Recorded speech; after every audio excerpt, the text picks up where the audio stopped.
જૂનાગઢમાં માર્કેટિંગ યાર્ડના વેપારી સાથે છેતરપિંડીની ઘટના બની છે। ગ્વાલિયર પહોંચાડવા આપેલો જે તલનો જથ્થો ટ્રક ચાલકે બારોબાર જ વેચી માર્યો। 39 લાખની કિંમતનો 880 કટ્ટા સફેદ તલનો જથ્થો ટ્રક ચાલકે વેચી નાખ્યો છે।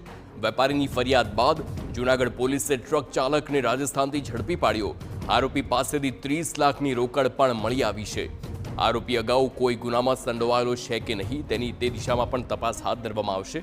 માર્કેટિંગ યાર્ડના વેપારી દ્વારા 27 સપ્ટેમ્બરના રોજ ફરિયાદ દાખલ કરવામાં આવી હતી। તેમણે મધ્યપ્રદેશના ગ્વાલિયરમાં આવેલ શીતલ ઇન્ડસ્ટ્રીમાં 36,000 કિલોગ્રામ તલનો જથ્થો રવાના કર્યો હતો, પરંતુ તે ત્યાં સુધી પહોંચ્યો જ નહીં અને જે બાદ ટ્રક માલિક અને તેના ચાલક કનૈયાલાલ અવધ વિરુદ્ધ ફરિયાદ દાખલ કરાઈ હતી। જૂનાગઢ પોલીસે તેને રાજસ્થાનથી દૂધથી ઝડપ્યો છે અને ત્યારબાદ તેણે તલ બાળી દીધું હોવાનું પણ વર્ણન કર્યું હતું।